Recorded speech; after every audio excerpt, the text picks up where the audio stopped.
right, today we're going to look at the chromatic scale.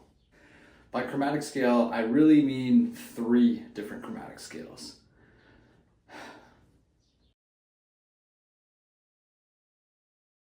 Technically, there's only one chromatic scale, but we're going to look at 3 fingerings today that you'll find to be quite useful when developing muscle memory on the double bass. Why 3 and not just 1? Well, let's take a look at it. The left hand, as you know, can cover 3 pitches. 1, 2, 3.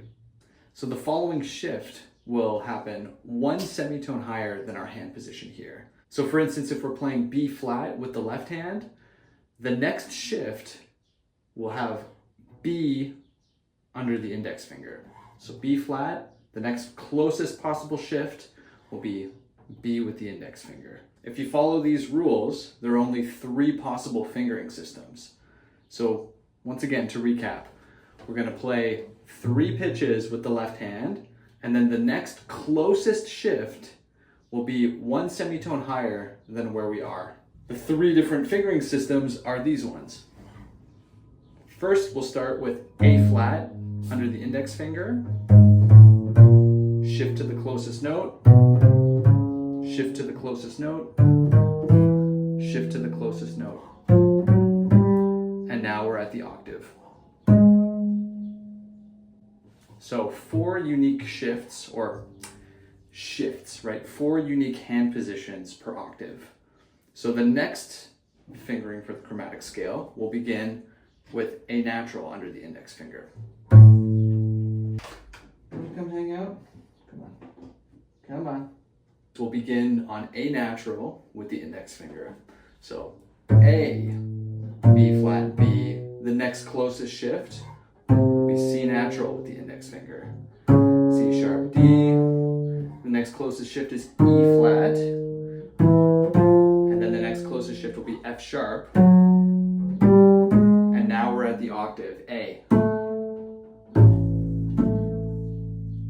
All right, this brings us to our 3rd and final fingering system.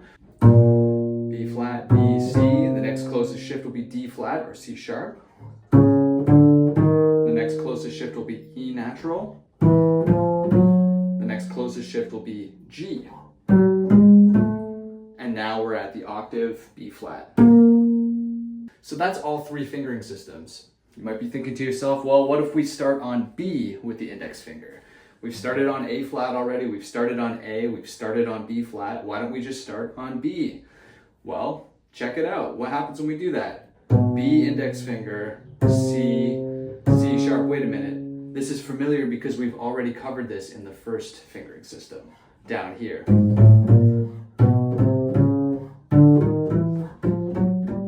So in a sense, there are only 3 templates, but you can always start chromatic scale on any of these pitches.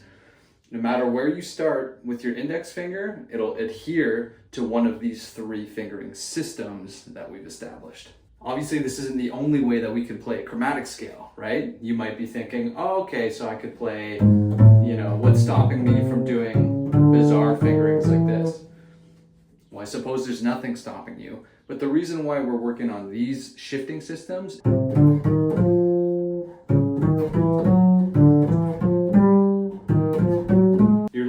covering every single hand position, and you're practicing making full shifts in between them. The chromatic scale can be a little boring at times, I'll admit, so why don't we modify some of these chromatic cells? So instead of playing 3 notes per shift, how about we just play 2 notes per shift? We'll take out the middle note in this case.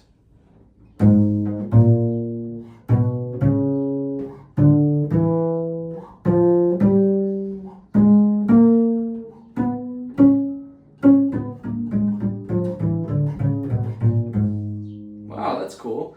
That's actually a diminished scale. Check this out. Sounds familiar?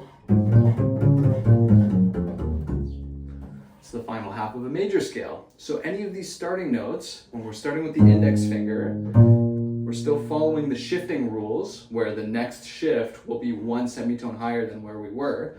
Well, conveniently, we can actually create fragments of a major scale. this with the beginning and the ending of a minor scale. Pretty cool. Let's take this idea of playing a fragment of a major scale and practice shifting between the positions of this chromatic fingering template that we've established. So I can start on A flat, I can also start on B. I can also start on D. I can start on F.